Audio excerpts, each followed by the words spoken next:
So Matt, you got a haircut there, yeah? I've had this haircut for the last year. You just never see me without a hat on. So why is it today that we don't have a hat? I think I just wanted to let my scalp breathe a little bit. It's getting a little crusty underneath my hats since I always wear them and they get all sweaty. So I wanted to let my natural skin tone just get a little bit, shine through on the podcast a little bit. You know what I mean? Fair enough. Plus, I have lighting issues on my side, so I wanted to get a little bit of a glare coming off the grow tent that I have over there, coming off my head to refract back into the camera to hopefully improve my lighting situation. Well, yeah, I mean... Lens flare. Sorry about your hairline, brother. Anyways, so let's dive into this. I mean, Matt, we've been doing a lot of crypto podcasts lately, which, I mean, is the point of Proof of Words. But we've always said, you know what, we're going to have some fun every once in a while and just talk about, frankly, just bullshit, right? Now, I think, so I actually, just for the very first time this past weekend, I actually, believe it or not, went to the movies. I haven't been to the movies since prior to COVID. I haven't seen a movie, like, I honest to God think the last movie I saw in theaters was Endgame. But just this past weekend, I went and I saw the Mario movie. And the only reason that I did that is because you brought it up, I think, on one of our first fucking podcast recordings, like, 2 months ago now. And you know what? I'll be damned. I fucking loved the movie. And did you see it? No, but funny story, actually. My son's 2, and he actually somehow managed to log into my Amazon Prime on our smart TV and actually bought it yesterday. So I will end up watching it because I now own it.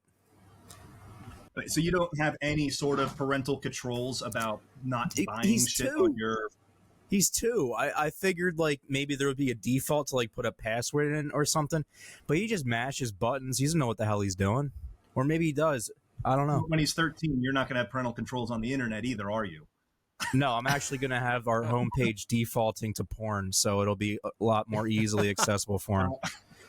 There you go. We're very progressive household here. That's very European of you. Yes. Yeah, I saw it. I saw it with my kids. I have 3 kids. I saw it with my 5-year-old and 3-year-old, and I loved it too. I really liked it. My kids liked it. I liked it for all the Easter eggs that were in the movie. If you grew up playing the video games and such, and it was a simple movie. Like, it didn't have any of this ideology of like woke this, woke that. And it was an hour and a half movie too. Yeah. I mean, all these movies today that are coming out, it's like they got to be like these 2.5-hour movies. It's like, Jesus Christ, like, get to the point. And that's what this movie did. It got to the point. It was fun. The animation was great. I had fun with it. So I liked it. I mean, I miss the days of the shorter movies. I mean, I don't understand why people think, or why the movie producers think, that they can actually get kids to sit down and pay attention for 3 hours to, like, an Avengers Endgame or something like that. Like, if I was a parent, that just sounds like my absolute nightmare, trying to figure out how to get kids to sit still for 3 hours. Yeah, I definitely agree. I don't get the epic. Everything's an epic now. Like, back in the day, you had like, Titanic.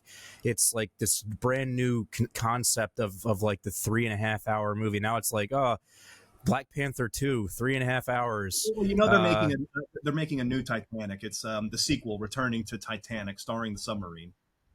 Oh, Jesus Christ! It's a little too. Listen, people are still alive, Pat. No, they supposedly ran out of oxygen a few hours ago. Oh, I didn't even know. I thought that they had until like at least Friday. That's really. I know it's like really stupid that they put themselves in that situation, but man, that's sad. It is a grisly way to go. I can't even imagine that. I don't even know why I brought up Titanic. I'm sorry. I didn't mean to derail the whole thing. But back to the length of time. I base everything sort of in my mind on what I consider the perfectly paced, timed movie, which is Gremlins 2, obviously. Gremlins 2 is 91 minutes. It's as tight can be. You get your rising action, your climax, you go right back down. Not even a slow beat in the entire movie. Phenomenal. Gremlins 2, 91 minutes. Avengers Endgame, like 340 minutes. I felt like I was watching the labor of my first child, which my wife got induced and didn't give birth until the next day. So I don't get it.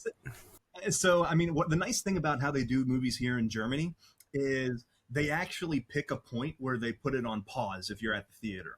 So you get about 3 to 5 minutes where you can actually go out and everyone just goes to the bathroom really quick, gets new drinks. I mean, you can drink alcohol in the movie theaters here too, which I guess they started doing that in the US maybe over the last 10 years, but I haven't been back there since. You guys have even intermission in German movie theaters? Yeah, for longer movies. It's freaking phenomenal. I love it.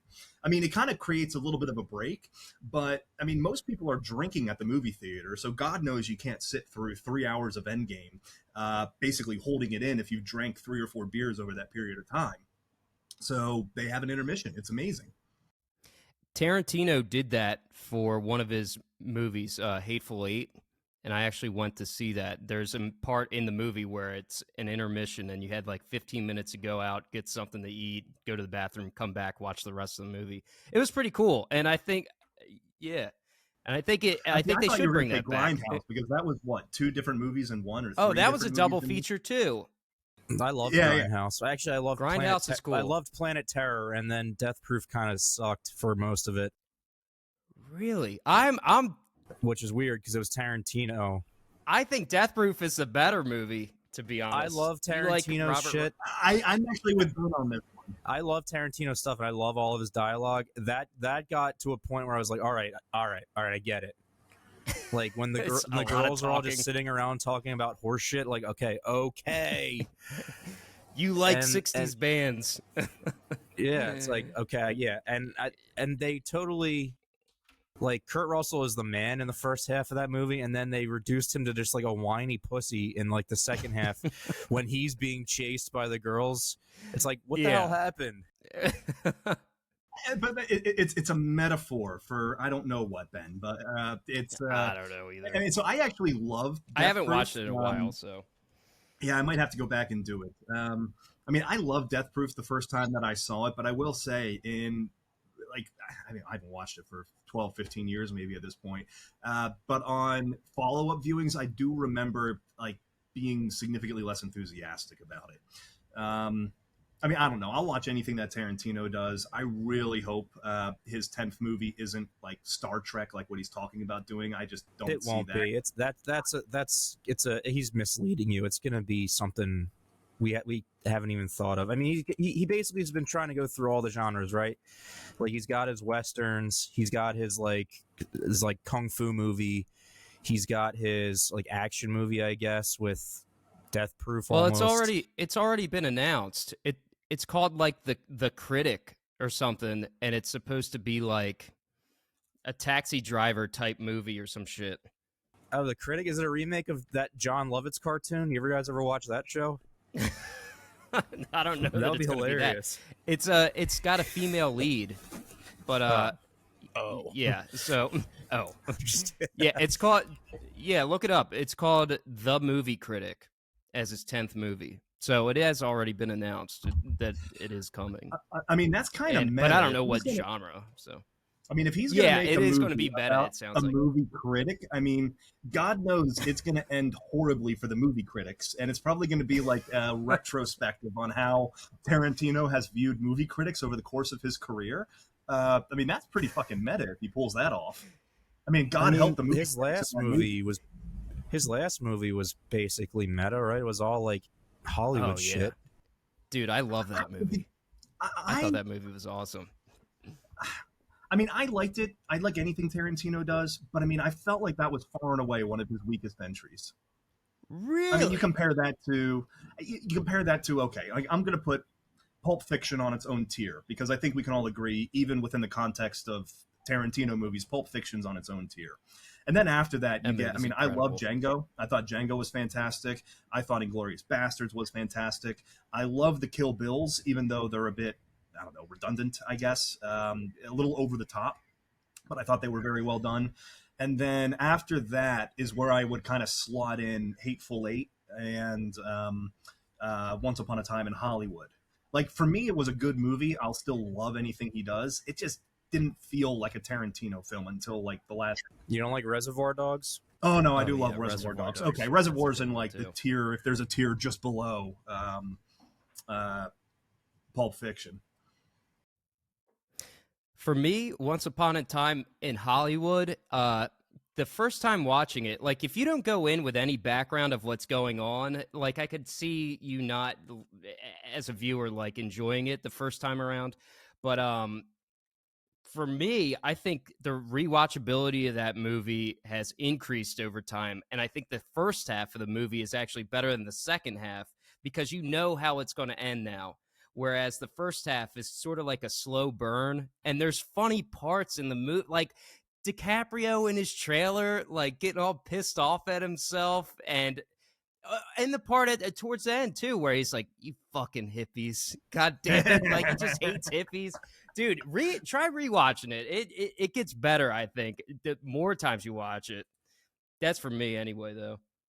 I mean, I know that was really supposed to be starring Leo, I guess, and Brad Pitt was there as supporting actor. I mean, I thought Pitt was phenomenal in that. I actually enjoyed awesome. his character. Yeah. His character arc was so much cooler than Leo's. Yes. And, for sure. I love the Bruce Lee scene. He's like, if I kill you, my hands are registered weapons. If I kill you, I go to jail. It's like, anybody kills anybody, they go to jail. It's called manslaughter. And he just tosses him into the car. The crazy thing is like only in that movie has Bruce Lee ever been portrayed that way, but apparently he was just a genuine fucking prick when he was really famous, which is really weird because I mean I loved Bruce Lee movies when I was a kid. It's hard to look at him that way. I would be a huge asshole too if I was that famous. I mean, I'm a huge asshole now, and I'm a nobody. So, so why would I change? We got to hope this podcast doesn't take off, Matt. It's going to get to your head. I already got a huge head, as you could see. So, but yeah, like Bruce Lee's family was like mad about that supposedly, and Tarantino was like, "No, he was this way. Sorry, that's how I'm going to portray him in the movie. Like, I've read enough about him." They didn't need that though. The Lee families had a pretty rough go. I mean, oh, that's true. I still can't believe how his son died. That's just horrendous, man. You ever see The Crow? Nah. So The Crow, Brandon Lee was like the main actor in The Crow. He was like an up and coming star, and they shot a scene where, I guess, like Ben said, it was a situation like Alec Baldwin killing somebody on the set of Rust, where they think it's he got blank, shot so he got shot like point blank in the stomach with like I think like a shotgun and ended up dying from it. Yeah, but they finished the movie and put it out, and that was the last movie, and he died during the filming, which I guess is like. I mean, if I was an actor and I died while filming, like. I don't know. There's a part of me that would say, like, okay, I would want the film to go out because I don't want to have died in vain or something like that. Well, they've had different situations with that. Have you ever heard about the Twilight Zone movie from the 80s? Yeah. Holy shit, dude. Because I feel like I've vaguely heard about it a little bit, but go ahead. So Vic Morrow was like a big actor back in like the 60s, 70s, 80s. One of his films in the latter stages of his career was the Twilight Zone movie, which was essentially like a bunch of it's like probably 3 or 4 like shorter like Twilight Zone type things. Yeah, an anthology movie, and his movie was like he's this like huge racist guy that gets transported back in time to like Nazi Germany, where I guess he's like a Jewish character in the movie, and then he ends up like going through hell. And he basically, I think he goes through all these different stages of history where there's been like racist like stuff happening to various people. And one of the places he gets transported back to is Vietnam, I think during like the Vietnam War. And they're filming this scene, and there's this whole shit. You gotta like, it's beyond what I can describe to you now, but there's a whole big controversy about it. It was directed by John Landis, who did like, The American Werewolf in London and a bunch of other types of movies like that. He apparently broke all of these laws where like they were filming this scene at like 2 a.m. It's basically the scene is Vic Morrow like carrying these 2 Vietnamese kids running away from a U.S. helicopter that's just like laying waste to the entire jungle and going after them. And the scene is he's supposed to like, this is like his redemption angle, right? Like he's carrying the kids trying to rescue them, and I guess he's supposed to end up escaping at the end. But they have all this like pyro and shit going off in the background, and the pyro gets blown too close to the helicopter and starts to like melt its tail rotor. So basically the pyro's going off, and the helicopter just spins and loses control and ends up crash landing, decapitating Vic Morrow and the kid he's holding and cutting the other kid in half. So he kills all three of the people on set, and they ended up like all three of them are dead. And basically they kept his shit in the movie but just totally ended it. Like it ends with him getting carted away to like a concentration camp, and that's just the end of his story. Like he doesn't get any redemption angle, and that's like his last thing he ever did, where they cut out half of his movie because he got killed on set along with two children. Dude, that is wild. What the hell? You gotta watch it. There's a whole Did they keep the helicopter piece in the film? No, they cut that entire thing out. Like, I think he's supposed to get carted away to a concentration camp, and then he gets there and gets transported to Vietnam, I think. Or maybe it's Korea. I don't even remember where it is. But basically, they cut all that out, and he died, the two kids died, and then there was this huge legal battle with John Landis about, like, him breaking all the standards for shooting this, and how he basically caused the death of not only the three kids, I think the helicopter pilot also died, and I think there was, like, somebody else in it, just to film this one scene. And he ended up getting away scot-free, and nothing ever happened to him. So I don't know what's going on with that. I mean, I think Hollywood people are the absolute worst on earth. I think most of them are pedophiles. There you go. No further proof than that. You just found another one that's worse than how I view Hollywood actors nowadays. But it's pretty messed up. Like, they have the footage, so if you like wanted to watch the scene, you could like, I've seen it. It's horrible. I have noted. I could watch that in a movie because I know it's fake. I think I went into it not knowing what it was. I don't think I could watch that if I knew it was real. And then you saw it and you were like, what the hell? Yeah, I saw it. I was like, oh, I should not have seen that. That was like a few people dying. But yeah, I don't think we're here to talk about tragic deaths on Hollywood sets, though, are we?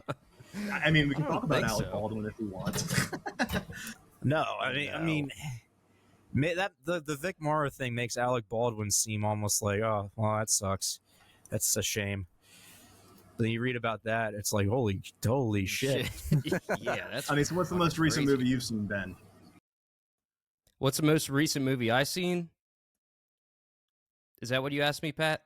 Yeah. I went to see The Flash the other day. Did you see it, Matt? No, I've heard things, though. It's not good. It's not very good. Yeah. That's what I heard. And so, just to rant a little bit, in terms of like Hollywood being horrible and stuff, like I knew full well, like Ezra Miller, he's the Flash, as we all know. Seems like a horrible person in real life, but when it comes to me watching movies and stuff, like a whole bunch of sexual harassment stuff out against him right now, or and like, he choked out a fan at a store, like he like straight up, like this lady like walked up to him, he like, and to take a picture of him, and he like tried to choke her out. So he like straight up assaulted somebody. Yeah, he's like a bad guy. But when I go to watch these movies, though, it's like you got to just kind of put that out of your mind. It's like it's like a A to B type of transaction. You put out something entertaining, I take that entertainment, and that's where it ends. It's like I don't want to think about what else is going on outside of the movie. That said, it's a little bit tough too, because he's basically just playing himself in the movie. Like the Flash isn't one of my like favorite characters or anything, but I don't see him as being Ezra Miller. And I've seen some of the Flash TV show, and he's like a completely different like dude. I thought Grant Gustin. I watched. So I used to watch. What was it? Green Arrow with Stephen Amell. I thought that was fantastic. So I watched and the people first like the Flash TV show too. And I watched the first season of that with Grant Gustin, and I thought that was phenomenal. Yeah. I never kept up with it. I mean, being over here in Europe, it's hard to keep track of those not streamed TV shows, so I kind of fell out of it. Mm-hmm. But The Flash, I think, is Gotcha. still on television, right? Like, it's actually doing really well. I think it might have just ended. I think it might have just ended recently. But regardless, the main reason I went to see The Flash though is because I wanted to see Michael Keaton as Batman again. The So that's the trailer only for this reason I movie would have done it. the trailer for the movie looked cool too. I'm like, "Oh wow, James Gunn, he's coming out saying like, "Oh, this is one of the best superhero movies I've ever seen. It resets everything." And ultimately, it's just a it's a dumb movie. It's like I give it maybe a 5 out of 10. And if Keaton's not in it, I give it maybe like a 2 out of 10. It was stupid. It had zero, like there's zero anything going on, zero risks, zero what's the word I'm looking for? Stakes. Yes, stakes. There's zero stakes. It's like, what are we doing? And I hear the unfortunate thing too. Go ahead, Pat. Well, so this is where I mean, so my understanding is this is based on the Flashpoint story from the comics, which we're not going to dive into it too much. I don't want to spoil it for anybody, but I've seen it was like in the 90s, there was an animated Flashpoint movie, which naturally I've seen, so I figured it would probably follow that story point. And I hear that is great. God, it's phenomenal. Which is another reason. I mean, the idea wanted of to this see it. alternative universe where, so the way that it works is like, okay, the Flash goes back in time, or he messes something up because he's so fast, he's fast enough to travel through space time or whatever, and he goes back in time to save his mother, and in doing so sets off a chain of events that inevitably leads to it not being Bruce and Martha Wayne that are killed, but or I'm sorry, Thomas and Martha Wayne that are killed, but Bruce Wayne that gets killed in the Batman origin story. And as such, Thomas Wayne becomes this very dark version of Batman, like where Batman has the role where he doesn't kill anybody. Thomas Wayne, because his son was killed, and I think you can empathize that a little more than somebody who watches their parents die, where Bruce is not a violent Batman. Thomas is just out for pure fucking revenge. And his wife goes mad and becomes the Joker. So his wife is actually the Joker in the Flashpoint comics line, which is, I mean, a really cool idea.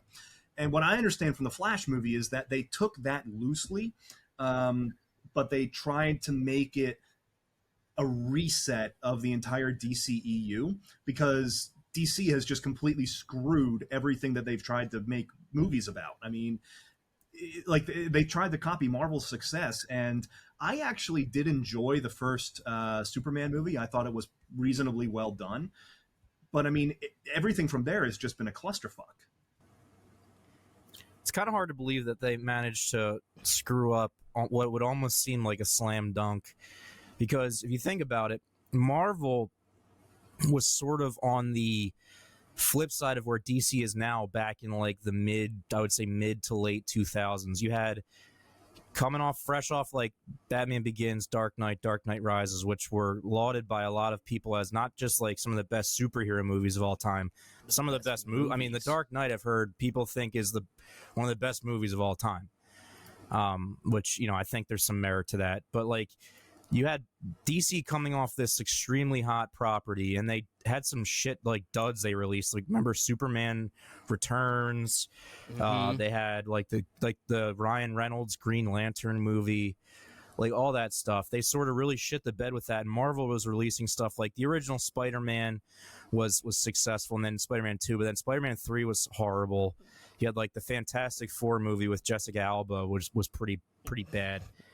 But then they really started to like turn around with like Iron Man and launching this entire expanded universe, whereas DC sort of took the alternate route, and now they are in the absolute pits with pretty much every IP that they own, that they've tried to make movies for, with the exception of, I'll say, I don't know if you guys watched Peacemaker on HBO. That show was awesome. So Peacemaker's I hear good things. I hear good things. That was one of the funniest. I mean, it's raunchy as all hell, which, I mean, I'm willing to admit that I can find that humorous at times, but Peacemaker was phenomenal.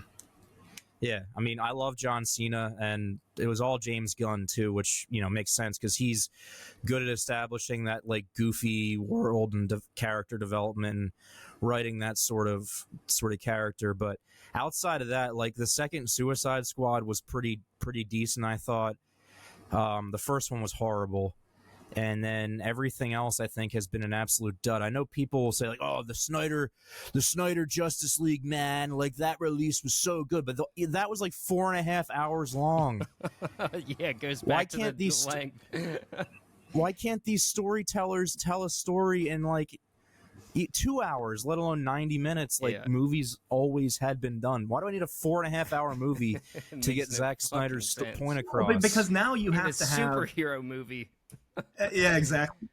But this is actually, so I think it's because people have become so accustomed to storytelling over long character arcs in the series that we watch. I mean, the quality of television, I think, has grown exponentially over the last 10 years. Not movies, but television. So, I mean, just look at the last 10 years of series. You had, like, what? The Sopranos, The Wire, Game of Thrones until they fucked up the final season. These were epic in proportion, on par with some of the greatest movies that have ever been made, right?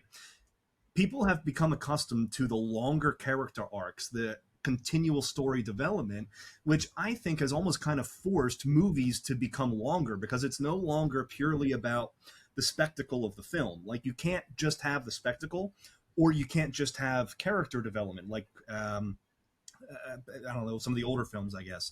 You have to have a mix of both. So you have to have, in a Marvel movie, character development. You have to have in Batman character development, a reasonable character arc, with all of the nonsense action that people still expect. And it's impossible to fit that into a 2-hour movie. I go ahead, Matt. All right. Pat, I agree with you, and I was on board with that. Like, I enjoyed Breaking Bad, I've enjoyed Sopranos, and I'm like, and I agree with what you said in terms of being a viewer, you're able to invest more. But things have gone the other way for me since the ending of Game of Thrones, where I felt so burned. It was like a why did I waste my time watching all of these episodes just for this to be the ending? So now I'm going back to I want the hour-and-a-half movie where it's like, beginning, middle, end, just get to it. You're less invested if it becomes disappointing. Yes, because now it's like you get invested into these TV shows and then they give you a terrible ending. It's like, ugh, why? Why was I so invested in this? The one exception, there's a couple exceptions recently, like Succession. I thought, oh, you didn't like the end of Succession. No, I wasn't the biggest fan of the end of Succession. It wasn't like some home run, like slam dunk type of thing, but I thought it ended okay. So I like that show, and I've liked Cobra Kai, which is wrapping up, and I hope it ends well. But so Cobra Kai has been a revelation. Yeah, that show is great. In terms of movies, though, I do think you have a point in saying, like, yeah, they're trying to flesh out these characters a little bit more, you would think, in some of these movies. But I don't know. I want the hour-and-a-half movie back. That said. Well, I mean, I agree. And Go ahead, Matt. Well, I was going to say, I agree. And I say that knowing full well that one of my favorite movies over the last 2 or 3 years was Dune, which was almost 3 hours long. So I guess you have to just do it right. So what movies coming out this summer are you got? I mean, we're in blockbuster season, right? I mean, I rarely go to the movies. I'm very comfortable waiting for it to come out on Netflix. I mean, I just saw, Avatar came out on Disney Plus. So I finally watched Avatar: The Way of Water a couple of nights ago. I kind of regret not. I saw that in the theater. I regret not seeing it in theaters because I feel like, I mean, it was a good movie. I enjoyed it. I felt the story being more family focused with Avatar was better than the first one.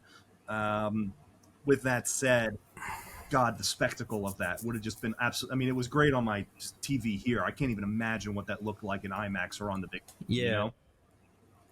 IMAX was fantastic. I will say though, this falls directly into the category we're just talking about. That movie felt like I was reading the Bible from cover to cover. Like it was definitely impressive. It kept me intrigued, but like I think by the end I had to go to rehab for my legs to try and get the muscle tone back in them. What do they call that?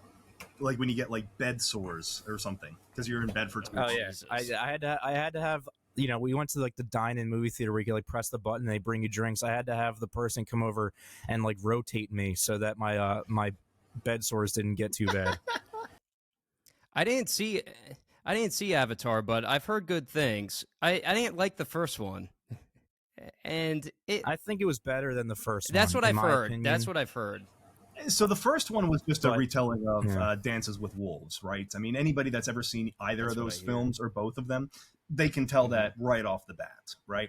Which is not to discredit the story. I mean, it still is a compelling story, but like you're watching it and I mean, I don't know. I feel like with the first Avatar, the spectacle of it far surpassed the story. Like the visuals, because I mean, Definitely. It was truly groundbreaking what James Cameron did at that time, I guess.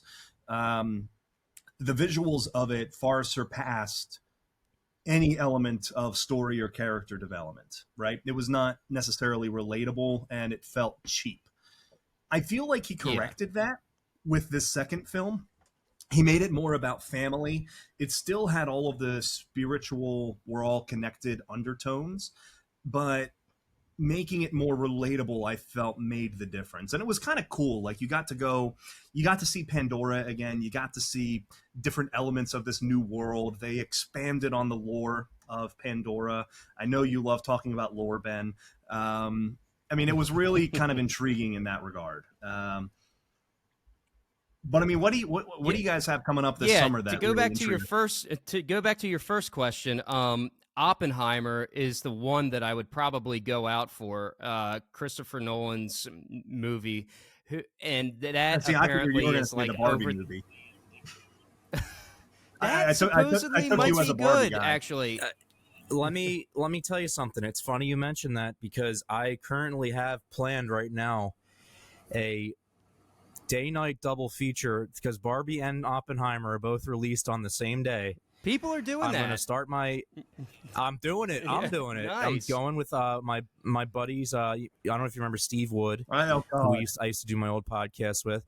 Me and him are going with our buddy Jim. We're going to do Barbie in the afternoon, nice little matinee, get our day started off all nice and happy and bright.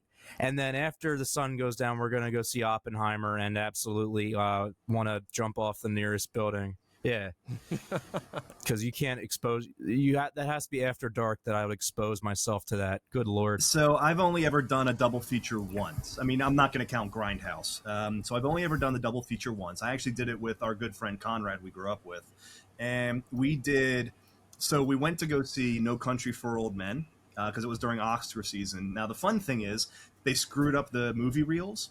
So we ended up seeing the first 5 minutes of VeggieTales before realizing that it wasn't a commercial, which is really funny because the other theater, a whole group of kids, got to see the opening of No Country for Old Men. So there were some very upset parents. But anyways, we saw No Country for Old Men, and then afterwards we watched There Will Be Blood. And holy God, nice. You come out of that theater, watching those two back to back, you literally lost all faith in humanity. There was just... I've never There been. Will Be Blood is a doozy. I thought you were going to say that the first 5 minutes of VeggieTales gripped you so hard that you went and bought tickets to see the rest of it. I'm out of this theater. I'm going to VeggieTales. It was funny. But yeah, that's the only double feature that I ever saw. It was fun though. Yeah. So Oppenheimer. I don't know if I've ever done it. That looks like it'll be good because I mean I am a big Christopher Nolan fan, as most people are, I would think. And then Mission Impossible is coming out this summer too, and I'm pretty stoked on that. The Tom Cruise Mission So where Impossible. does that? Which one is this? Like 8? This is like 7 or 8. Yeah. Yeah, but you know what? That's one film group. Like that's one franchise that I mean, okay, the first Mission Impossible, a good popcorn movie. You can sit down and enjoy it. The second, third ones, like, you know what? Okay, fine. But I feel like that's a franchise that has really upped its game with its last outings. Like the first three movies, I don't care if I ever have to see it again. The last couple ones they've done, I mean, are just freaking incredible. And I guess Tom Cruise is just a nutcase, like clearly a masochist that he actually puts himself through all of the actual stunts himself. I mean, power to him. I actually really respect him for doing it. But the practical effects that you get in those films are just incredible compared to everything else being CGI. I love it. Yeah, I'm big on practical effects. I mean, we used to harp on that on my old show that I'm like really sick of terrible CGI, even if it's good. Practical effects you can't beat. Like some of them, my favorite movies are like Jurassic Park, where they use pretty much all puppets and like practical dinosaurs. The animatronics, and then they mix that in with some CGI, like during like the raptors and stuff, and it works pretty well. And it still then looks you get good. Stuff like you look at, it still looks good. But from what I've seen, and you can probably speak to this a little bit more, Ben, is like the Flash. Huge budget, and I've heard the CGI is absolutely like horrendous, like PlayStation 2 level. Yeah, 2, PlayStation 3. Like, how the hell can that happen? I mean, that was easily what, 150, 200 million budget? I don't know, but I mean, I imagine it was a couple hundred million. Oh yeah, budget. it's gonna lose money. It's gonna lose money, is what people are saying, because it just didn't open well. It's like terrible. How do you do that? Meanwhile, Super Mario cost half the budget, $100 million, makes $1 billion worldwide. It's like, come on now. How does one company figure it out and the other is like still not doing it? Well, to be fair, Nintendo Disney has a horrible history with its movies. Oh, that's true. I don't know, but like, even thinking back to one of my other favorite movies in terms of practical effects, like Mad Max Fury Road, back in like a few years ago. All that practical effects, like director George Miller like stressed that shit, and you can tell it looks fantastic. Well, so that's one of the reasons why I'm really excited about Oppenheimer, because I mean, so practical effects, I think we can agree, better than anything CGI. Now, Mad Max was probably the most perfect example of that lately. But this is where I don't know. I'm conflicted because naturally I don't want nuclear bombs going off, but I'm really upset. I'm really upset they didn't allow Nolan to do the bomb the way that he wanted to. And apparently they recreated it in a way that's just spectacular. Like, I don't know. Like, probably one of my favorite actors of the last 15, 20 years is Cillian Murphy. I just think he's fucking amazing. I mean, did you guys watch Peaky Blinders? Oh my god! I have not, but I hear really good things. Ben, you have to do it. It'll take you 2 or 3 seasons to figure out what they're actually saying because the accents are so hardcore. Are they Manchester, Birmingham? Birmingham. It's just so hardcore, British that you can hardly understand it at all. But when you finally figure it out, it's an incredible show. And when Cillian Murphy comes out and says, like, look, this is one of the biggest spectacles. It is one of the most phenomenal movies you'll ever see in your life just because the effects are like that. I mean, I trust it. Oh, yeah. Yeah, no, I'm definitely excited for it, for sure. But I'm still upset it wasn't an actual nuclear bomb. No, yeah, it's true. I mean, this has a really good cast just in general. I mean, you got not only Cillian Murphy, but I like Florence Pugh, Emily Blunt, Damon, Robert Downey Jr., Rami Malek, Josh Hartnett. Making a comeback. I listen, I love Josh Hartnett. Everybody shits on him. Some movies I really enjoy, some TV stuff that he's done I really enjoy. Lucky Number 11 is one of the best, most underrated films ever. Oh, I haven't seen that one. I don't know if I've actually seen that one. Yeah. But are you guys... Oh, you have to. It's him and Morgan. Do you guys watch Black Mirror? Yes. Okay, so... I just watched the Josh Hartnett episode. I mean, I didn't even know he was in it. I just knew it was Aaron he's Paul. In the new season, and his episode with Aaron Paul is really good. I'll just leave it at that. Yeah, I thought that episode was unbelievably well done. I don't think it was a lot of layers favorite. to it. Okay. That was the one, like, one of the best parts about Black Mirror is it really takes sort of a dystopian approach to a lot of current technological developments that we have, right? And I agree. that episode not only captured that, but the best episodes of Black Mirror, I felt, added a layer of philosophical questioning to it. Because, I mean, I'm sitting there watching that episode, and I'm like, okay, I actually don't know necessarily who I'm rooting for in this situation, because I can completely empathize with both. And with the backdrop of the technological dystopian-esque future, I mean, it really is. I mean, that episode was phenomenal. It's wild. Definitely watch that episode and episode 2 at least. But the first episode I didn't really like at all, and the one after the Hartnett episode I thought was stupid too. Which one was which? The first one is the spoof on Netflix where she's watching this. Everyone Dude, hates it ended up Ellen being weak. Yeah, Joan is awful. That's the name of it. Joan is awful. I didn't like it. Yeah, I didn't like that. It was just sort of because you get with Black Mirror, it's tough to top itself at this point because it's already been to the cutting edge of technology. It's like, how many times can you do the twist of I call it like the Inception episode. You know what I mean? It's like, oh, it's a takeoff Inception, or it's a takeoff of time travel. It's like, how many times can you do that? So you got to just go ahead. I agree. I wish Black Mirror would get back to its roots of having people fuck pigs. That to me is the apex of the show. That episode was fucking wild. I still think that's one of my absolute favorite Black Mirror episodes. Dude, that's episode 1 of the show. Like that establishes the tone pretty quick, in my opinion. I love it. The first 2 seasons, yeah, those are all timers. It was like hit after hit for sure. I think I liked the last episode too. The one with the demon or whatever. I mean, I don't know. I just felt I haven't finished this latest season yet, though. Okay. So the last episode, don't spoil.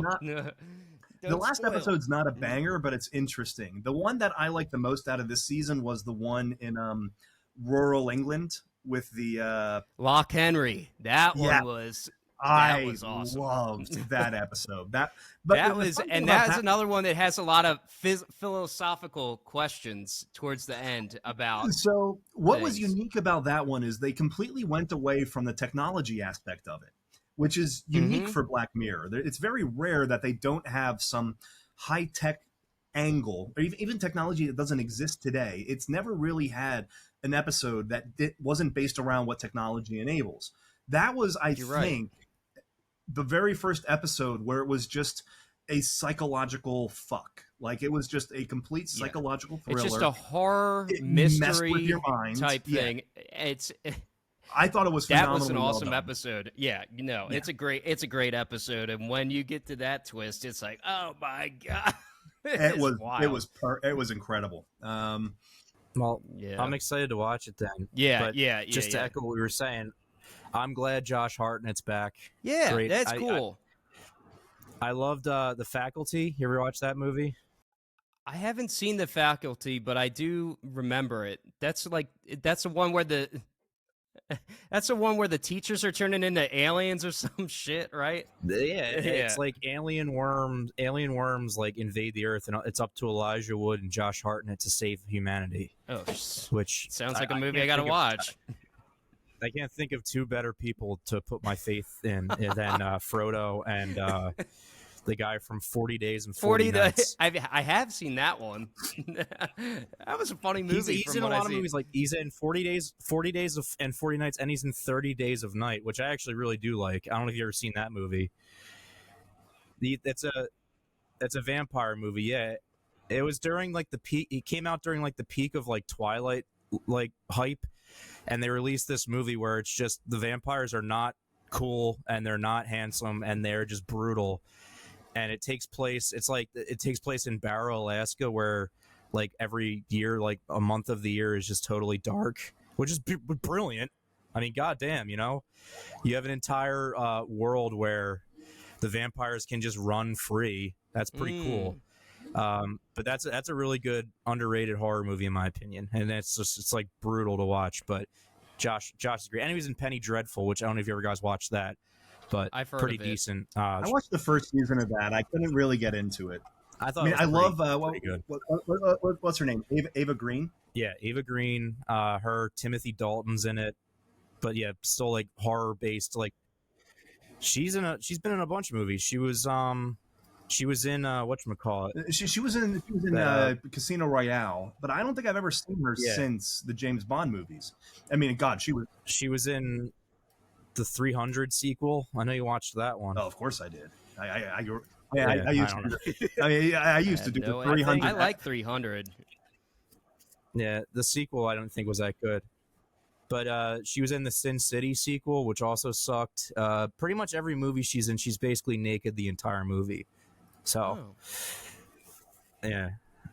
I don't know. I haven't seen her in a while either. I know she was in a Three Musketeers movie it's coming out this year.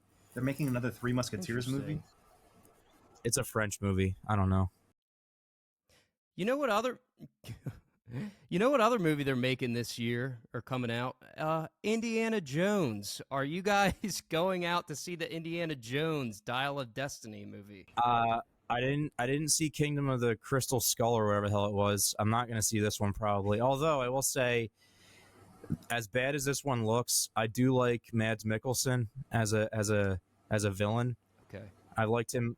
Yeah, he's like the villain in this movie. Okay, I'm going to go see it because the Mikkelsen brothers are some of my absolute favorite actors right now. They're severely unheralded. Mads, his turn as Hannibal Lecter in the NBC series Hannibal is phenomenal.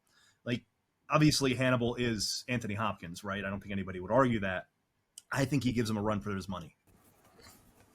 Yeah, wow. I've heard good things about that show. I never watched it, but I do like him a lot. I mean, he was great in some of the other movies I've seen him in recently. He was also in Casino Royale, which I thought he did a really good job in. That movie was awesome.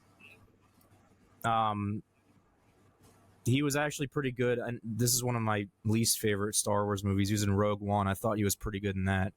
And he was a good villain in Doctor Strange back in the day. I guess 7 years ago, but I like him a lot too. So, I mean, I have zero interest in seeing this new Indiana Jones movie, which is a shame to say, because I felt the first 3 films were some of the best ever. I mean, Raiders of the Lost Ark, unarguably one of the top 5 or 10 action films of all time. It's not even a conversation. Temple of Doom, good movie. Turn your brain off, have some popcorn, and enjoy it, right? It's not as great as the predecessor, but it's good. But The Last Crusade, him and Sean Connery together, that was like a complete stroke of genius by Steven Spielberg putting them together. I thought that was very well done. But then I saw the Kingdom of the Crystal Skull and like the fucking, I mean, spoiler alert, fucking aliens show up at the end. Like, I'm sorry, that just sucked. Like that. I mean, that's like the key to a good Indiana Jones movie, right? Is aliens. That's what made the first 3 so good. Definitely not historical based fiction. I like the paranormal to enter into it as well. Yeah, it's so much better to have. I've never seen it because No, so I saw it's got Shia LaBeouf in it. I saw the trailer from it. And Ben, you probably know the quote from the trailer more than I do, but I mean, it's clear that Indiana Jones has just gone down the woke rabbit hole. I mean, what the fuck does the one woman say? Like, he's like Indiana Jones, he's sitting in a car, and this is the trailer for the new movie, and he says something along the lines of like, oh, you know that I actually fought the Nazis, right? And then the woman that's in the car with him says something along the lines of, yeah, but you're still white and a colonizer, or something like that. Oh my god, cringe! I do remember this. It's like there's some sort of line. Like I'm paraphrasing. It's something as stupid and ridiculous as that. That can't be that. It cannot be that. No, it is in one of the trailers. I swear to God, it's something like that. Yeah, it is something along those lines. And yeah, man, it's like that's a shit that just takes me out of the movies. Like, what? That's bad. I'm sorry. It's so bad. Matt, we need to figure out a system. Well. We need one of the guys like Joe Rogan has on his podcast where he just goes and pulls up all this stuff in real time whenever we want to reference it. We need to get a lackey like that so we can pull up the trailer right now and show it. I kind of don't want to see it because that just sounds like it would piss me off. Yeah, and I've already heard. There's like been some reviewers and stuff. They talk about it, and they're like, "Yeah, it's bad." And the girl, Phoebe Waller-Bridge or whatever, she's in that show Fleabag, which I actually liked. I like that show, but I was gonna say my wife watched that, and I found that to be pretty funny at a funny. lot of It's the a pretty points that I funny. did watch it. Yeah. Yeah, but this in an Indiana Jones movie though, it's like another typical modern day thing where the woman takes over the role of the guy and is the tougher person, and it's like, come on, man, I just want to see Indiana Jones be a badass. But the reality too is he's just too fucking old. Like I was gonna say part of it is like Harrison Ford needs to hang it up, dude. Like take out your earring. You're 85. What are we like, doing? You don't look like yourself back in the day, and I hate this shit too. I've seen him on the red carpet. All the women are so like swooning over him, like, "Oh, you're still hot." I'm like, buddy, dude, it's Harrison Ford. Of course, your skin, no, why? Why? I don't know. I get it's Harrison Ford, but there's a 25-year-old man over like Al Pacino, and apparently Al Pacino's junk still works well, right? Why? Yeah, why? It's gross. He's not Michael Corleone anymore, dude. Like he's Al Pacino from that Adam Sandler movie where he's plugging Dunkin' Donuts. The Dunk Pacino. He's doing the boys, the Dunkachino boys. Yeah. No joke. Not touched. So I only knew Pacino as like the Scarface Pacino because I hadn't seen Godfather until like just a few years ago. Oh no, you missed an entire person basically. Yeah, well that's what I mean. Go back, I watch Godfather, I'm like, oh, this is why people say he's a good actor. Yeah, like, Dog Day Afternoon, Godfather. I have seen that. That was that's an a phenomenal awesome movie. Yeah, you missed like the quiet reserve. Like, hey man, like you come into my house, you're gonna try and rob my father, like that Al Pacino to like I'm thinking like Devil's Advocate. Or like you ever watch Devil? That with movie, Robert that movie De Niro. rocks, I mean, though. so I want to see that movie. Al Pacino for me is a less extreme Nicolas Cage. Where you can see Nicolas Cage in some films and you look at him and you go, oh my God, this guy's an incredible actor. And then you see him in 90% of everything else and he's a piece of shit. He sucks. You'll have to recommend me the incredible actor Nicolas Cage movie because I don't know if I've seen that one. Oh, okay. I mean, I like some of his movies though, dude. Like I love Con Air. Yeah, I was gonna say you don't like Con Air. Listen, one of my favorite actors is Arnold Schwarzenegger, and I don't like him because he's a thespian. All right, so Nicolas Cage falls into that same boat. I don't think he's a phenomenal actor, but I do like a lot of his movies. He's no Daniel Day-Lewis for me, in my opinion. No, I hear exactly what you're saying. I agree. Yeah, but nobody's the DDL. DDL's on a tier of his own. I will argue. Even him, like, come on, like. I will argue until I'm blue in the face with anybody that I think he's got to be the best actor, right? I mean, okay, Marlon Brando, you got to throw in there. In terms of, are we talking in terms of range of acting? Is that what we're saying? Because I'm not even gonna get into that, but it's just like I don't get the whole method acting thing. It's like, dude, you're a fucking actor. Yeah, Part of the thing about acting is acting. You don't have to actually be that person, you know? It's like, relax. Yeah, but I'm not going to disrespect somebody that finds that's the tool that leverage or allows them to become a better actor, you know? Tell that to Heath Ledger. That literally killed him. It's like, you don't have to do that. You don't got to do that. So that's a crying shame because, I mean, he probably could have gone down as one of the best. Yeah, he was great. Like, you don't have to not sleep for a month to get in the mind frame of the Joker. Why don't you just pretend like an actor? You know, like, oh, I'm pretending I'm crazy. I'm not actually like sleep deprived and on Xanax. It's I don't know, and that's not me making light of Heath Ledger's situation. Yeah, but it wasn't even Heath Ledger that went down that rabbit hole when he tried to portray the Joker. I mean, Joaquin Phoenix did it as well. I mean, maybe not to the same extent, but Joaquin as well is a method actor, and his portrayal was phenomenal as well too. Maybe the role is just cursed after Jack Nicholson put a curse on it after Batman, and just everybody else that does the role of the Joker afterwards is doomed to fail. We must protect Barry Keoghan or whatever his name is. Oh yeah, and for the I'm not looking forward to that. His post credit. I don't even know if he. I don't yes. think he's even going to be the Joker. I think it was just a post credit scene. Yeah, but see, if they do something, Yeah, that's like not where, even confirmed to be the villain. There's been rumors of Mr. Freeze being it or something. I actually really like Now that Batman. I could get into Mr. Freeze. Yeah, that would be cool. I could get into if Mr. they bring back Freeze. Arnold, Bring back Arnold so for it too. That would just be freaking Yeah, amazing. part of me would love that because I love how terrible his dialogue is. But another part of me would actually I'd like a compelling Mr. Freeze. Yes. You know? I think that would be very cool. So that would be freaking amazing. Although a 75-year-old Arnold freezing people and telling them to chill would be phenomenal. I don't know. There's a reason method actors always end up getting the nominations, right? I mean, there's a method to the madness to a certain extent. So, I mean, where I guess, like, okay, fine, it's an actor, you should be pretending. I won't discredit how successful those people have been when they take those roles. Well, I think part of it, too, is Daniel Day-Lewis gets the roles from, like, and he deserves them. He's a great actor, and he does a good job in everything he's put in, but he gets those same roles based on his sort of pedigree and everything he's done. So he gets the roles in the movies that are going to get Oscar nominations. So it's kind of like a chicken and the egg thing.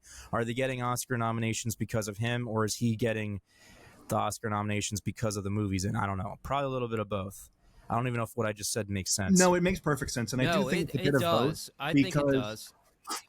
I mean, so with There Will Be Blood, that was an original character that he just stepped into and he just completely fucking owns. I mean, he deserved outright the Oscar for that one, and I will argue till I'm blue in the face with anybody that says otherwise.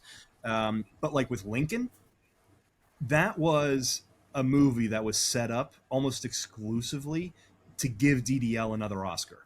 Because naturally, Abraham Lincoln is going to get nominated for an Oscar. I mean, it's freaking Abraham Lincoln. Yeah. He could have gone on, and he did a good job. I think Lincoln was a halfway decent movie. I think it was severely overrated for what it was.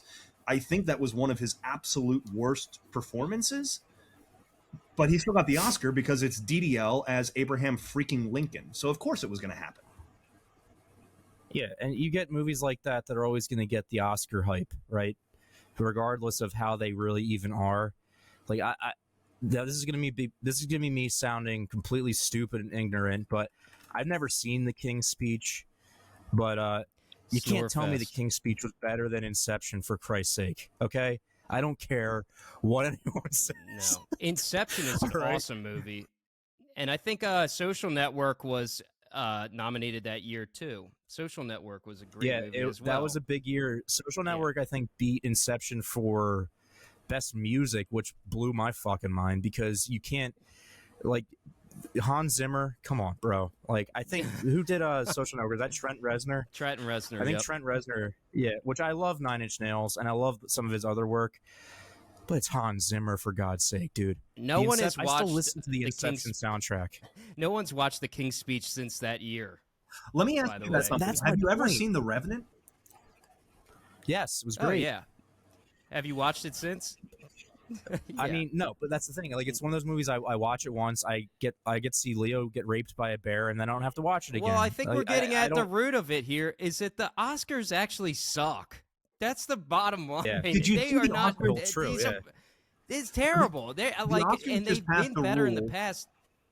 Yeah. So the Oscars just passed a rule where you have to have at least 30% of your cast represented by a racial, sexual, or gender or sexual preference something minority.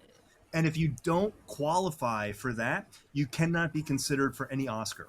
Or I'm paraphrasing. I don't know if it's exactly that, but is that for the cast? Is just for the cast in general, or not like the staff or anything like that? It's like major and minor characters that need a minimum screen time or something along those lines. It's absurd. So pretty much any like historical period piece about like England is never going to get an Oscar now,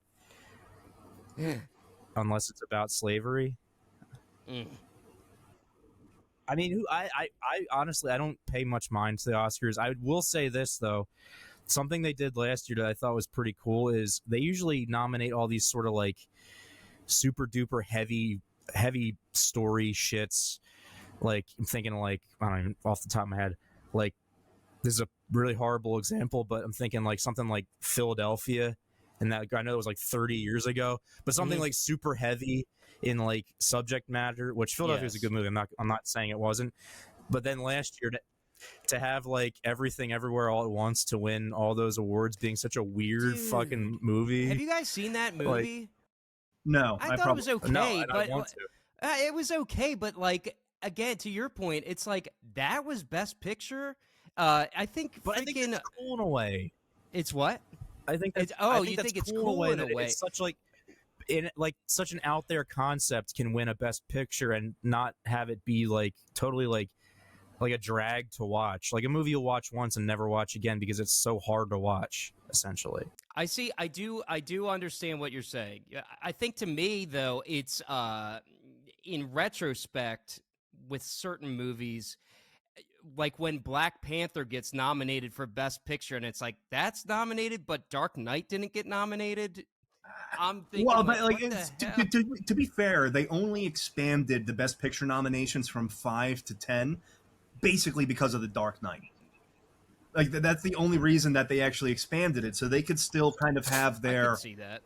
Well, it's literally what they did. I think it happened a year or two after that they expanded. A year or two after. No, you're right. You're right. Yeah, so they did it because of The Dark Knight, because that was unequivocally the best movie of that year. But it wasn't that typical art house style film that the Oscars really looks for. I mean, granted, I actually think that there was a lot of psychological undertones within The Dark Knight that clearly they just ignored because it's a superhero movie. Fuck it. But that's where that came from. But to have Black Panther, and it wasn't even the original Black Panther, which I thought was a decent movie, but the most recent one, Wakanda Forever, I'm sorry, that film sucked. And I get that movie was such a snore fest. I thought it was better than the first one, though, in my opinion. Really? I didn't really. I'm sorry, dude. I really liked the Atlanteans. I thought they were cool. So I thought Namor was very well done. I thought the villain was very well done, but he should have been fleshed out more. But I'm watching this, and I'm watching everything that's happening in Wakanda, like I guess where the core of the movie is supposed to be taking place. And I'm like, these people are just continually making poor decision after poor decision and isolating themselves. Like I don't know. I guess Disney was in a hard place because Chadwick Boseman died. That's what I was about to say. I think they did a pretty goddamn good job considering the main guy died probably shortly before filming it. But then just to have it even nominated as best film, like I'm sorry, that is just woke bullshit. Well, and anybody that says otherwise is wrong. I'm actually looking it up though. It actually wasn't nominated for Best Picture. It was in 2019 that the regular Black Panther, the original, was nominated. The newest one was not nominated. But speaking on last year's, so Everywhere All at Once did win. You know what should have won, though? Freaking Top Gun Maverick. Now, that was a fun movie. No shot that was ever going to win anything. No, but I love that freaking movie. Listen, I'm as big a Top Gun fan as you'll find, all right? And I was never going to put money on that winning anything. Oh, no, it wasn't going to. But talking about practical effects, though, I mean, these guys, they're actually flying up there. They had to record their own scenes, press stop, record, do their own acting and stuff. And the director is just sitting down on the ground like, all right, I hope they come back with something I can work with here. I mean, that's pretty cool to me. And that movie ended up being a huge hit. No, and I think they should have given it to them just in honor of Tony Scott, right? Oh, yeah, that would have been cool. That would have been cool. Rest in peace, my brother. He was a great guy. I still haven't seen Top Gun Maverick. You haven't seen it? Yeah, well, no. Oh man. You know how Tony Scott directed the original? He's a brother of Ridley Scott, I believe. You know how he died? Mm-hmm. Didn't he like? He jumped off a bridge in L.A. Crazy. Ugh. You imagine that? You directed things like Top Gun and True Romance. True Romance Days of is Thunder, what I was going to. For Christ's sake. True Romance is an awesome fucking movie, written by Tarantino, bringing it full circle. Yeah. Awesome movie. Yeah, I think that was one of his early writing credits. Mm-hmm. Yeah. We have Oppenheimer. We have Barbie coming out. I mean, is there any other films that we got to keep an eye out for this coming summer? Yeah, dude. Dune 2. Is that this summer? Oh my, yeah, it's November. Dune, Pat, I'm telling you. You missed out. Oh my God. You missed out not seeing that shit in IMAX. Like, I had never read the book or anything. I went into that. I wanted to watch it again right after it was done. Really? It was I have a so confession. good. I haven't seen Dune either, but I hear great things. Oh my God. I hear great things, but here's what I also heard. I heard it ends on like that it ends up being just a whole setup movie, and I'm like, well, I may as well wait for the second one to come out too then. No. I won't lie. When it got to the end, I was like, oh shit, because I know I had to wait probably 2 years for the next one. But this movie, Timothée Chalamet is the main character. That's my other problem. This Timothée Chalamet guy is the most overrated freaking actor I've heard. I hate him. Dude, he was good in Dune. He was good. Right? Okay, do you like him? And he's not even. I haven't really seen anything else he's in. Okay. To be honest with you, I saw like a couple things. So there was a movie he was in on Netflix I don't have called like The King or The Kingdom or something like that. He was an English king invading France or something. It was a complete fucking snooze fest. It sucked. I think it's an overexposure type thing for me, where people are just like, Timothée Chalamet, he's the next Leo. It's like, stop right now, just stop. He very well could be. He may or may not be. He's going to be the next Willy Wonka. That movie should not be having a prequel movie. Zendaya. She's not in it a lot in the first one because she's. I don't want to spoil anything. She's like this in the second one pretty frequently, but the main guys that are in it, that like Oscar Isaac is his dad. I like Oscar Isaac. That guy's awesome. Stellan Skarsgård is the main villain he fucking kills it in this movie. All right. Okay. Josh Brolin, Jason Momoa. All right. Trying to think of all the dude. I'm telling you, it's amazing. It's one of my favorite movies. Wow. Okay. And the director of that movie is really good. He did Denis Villeneuve. He did Blade Runner 2049, which I have seen, and that was awesome. So. Arrival he did, which is another great movie, another very underrated science fiction movie he did. Okay. But he's done a lot of great stuff. Like, and I'm telling you, I swear to God, watch Dune this weekend.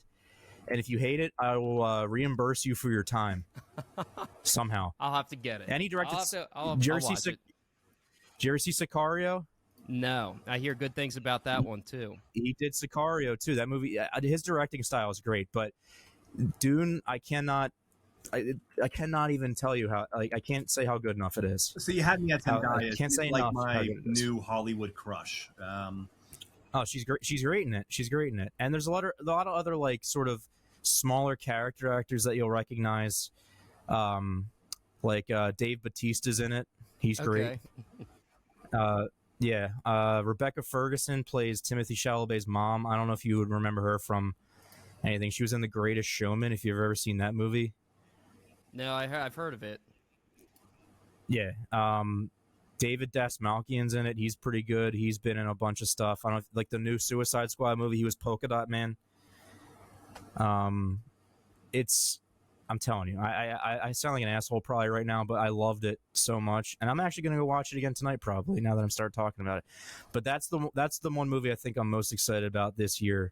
That comes out in November. Other than that, I was trying to look up some of the releases. I mean, you got the Marvels coming out in November, which whatever franchise. I'm sorry. Like I even watched the new Ant-Man movie. Like, good God, that's so. Actually, you know what? The new Ant-Man movie was definitely no interest. The Ant-Man movie was definitely weak, but it's clearly a setup to the next phase, which I get. They want to introduce the new villain, which they did. They That was introduced one him of in the Loki. last They movies I saw introduced in the him in theater. the television series. Why do they need? Yeah, but not so. Yeah, that's the thing. Like they introduced a version of Kang in that show, and not everybody watched that show because Loki was. I loved it, but I will admit it was a bit much to get through if you're not like super into like time travel and science fiction like that.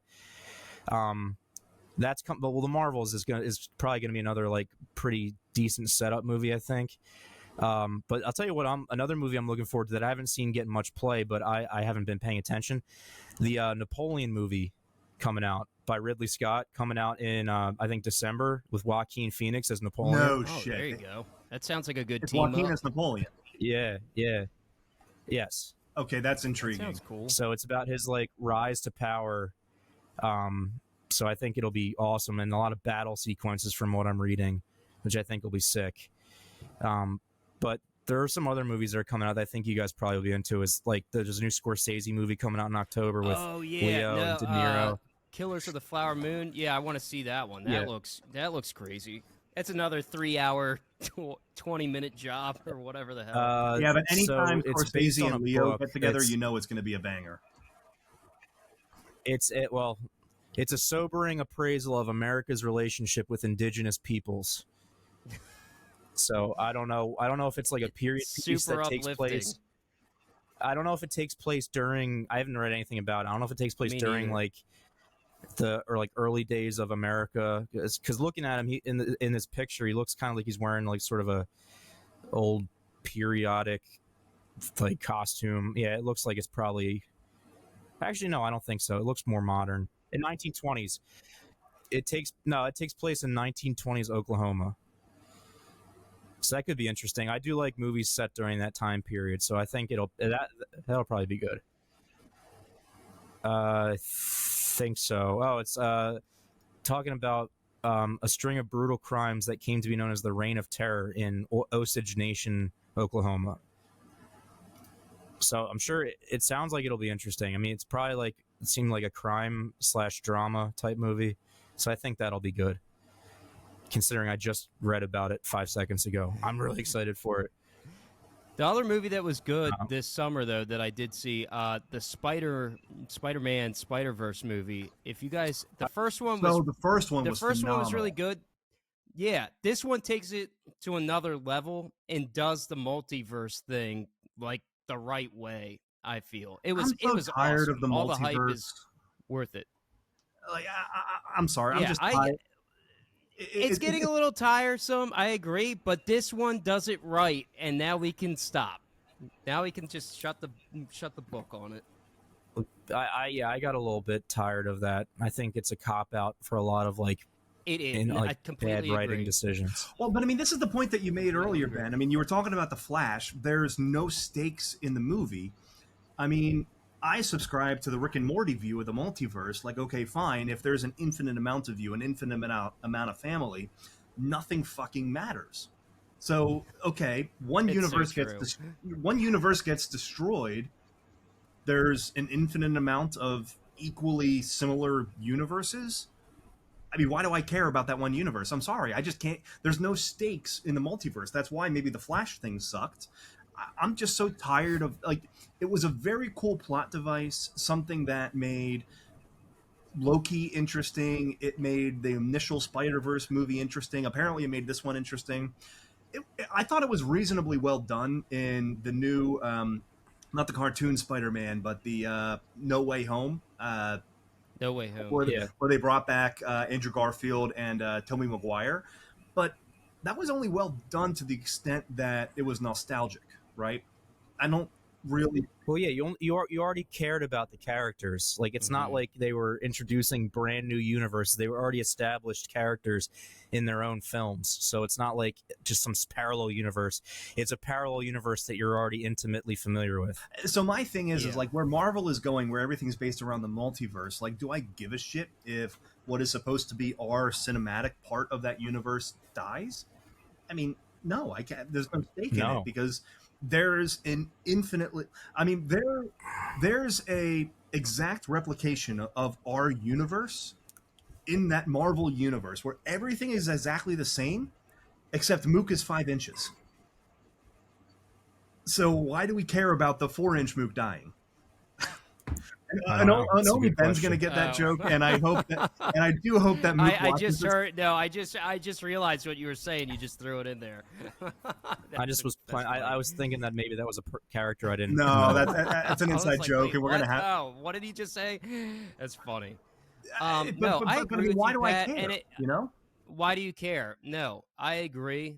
And so when I go into a movie like Spider-Verse or any of the other multiverse movies, it just comes down to like, am I enjoying watching this in the current like period, regardless of the plot in the multiverse? Like, just make it enjoyable. And when it comes to the Flash versus Spider-Verse, Spider-Verse did a better job explaining things and was more entertaining, whereas the Flash was less entertaining and just stupid. It just not as entertaining. Plus, where are the stakes?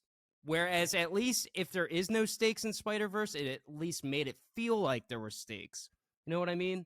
Like, you could nitpick it and say like, oh, well, if it's a multiverse and this can happen, there are no stakes. But at least it made me feel like there were some stakes. You know what I mean? Yeah. So I guess I'd it's have worth to seeing. It's worth I seeing. guess I have to see it to understand. All right, so I got to go. Yeah. Is Dune on any of the streaming things, Matt? Because my wife's still in Berlin. I think it's on HBO. Is it really? Okay. Oh, so I know I think so. They released it on HBO like a week after I saw it in the theater, so I think it's still there because I think I saw it during COVID, yeah. Okay. So I think it's still there. Okay, so I might actually try to give that a watch. If not tonight, maybe tomorrow.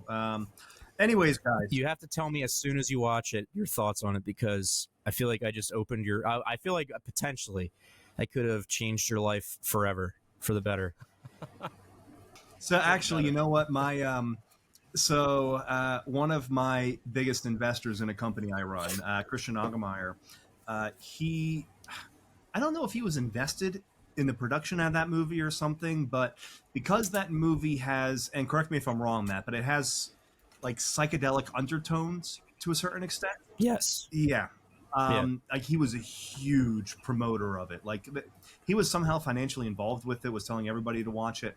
I mean, well, if he could get me a meet and greet with Dave Bautista and then have Dave Bautista powerbomb me through a table, that would be amazing. So, okay, the ask for Christian is to get David Bautista to powerbomb you through a table. Yeah, we can do it on the podcast. I think it'll be fantastic. All right, so I'll ask Christian if he can make that happen. All right, boys, it was an absolute pleasure to have you on tonight. I think I've enjoyed this conversation more than I have just about anybody else that we've had on the pod. We're going to have to make this happen again. All right, cool. Ben, thank you for coming on and joining us here. Thanks for having me. I think we got some movies that we got to go watch, yeah? Yeah, definitely. Let's do it again after we watch Dune. Start the Dune podcast. Perfect. And for those that want, make sure you check out Streamin' Dreams, Ben's new podcast on Streamin' Dreams, the podcast for the 14 of us in our fantasy baseball league. God, I hope our fantasy. I'll subscribe. No, you don't want to. It's purely about our own fantasy baseball league because we're that big Very of fucking niche. nerds. It's only the 14 of us that actually listen to it. It'll give me a little insight into your life, and I'm following you now on Spotify. There you go. I like your icon. It's pretty cool. Oh, wait till you hear the theme song. Oh boy, is it Meatloaf? Oh God, I wish it was. I'm not on it. It's an original. Oh, yeah. Okay. Well, that's good. I like that. Yeah. All right. I have a great night, boys. Thanks a lot. All right, later, guys. See ya.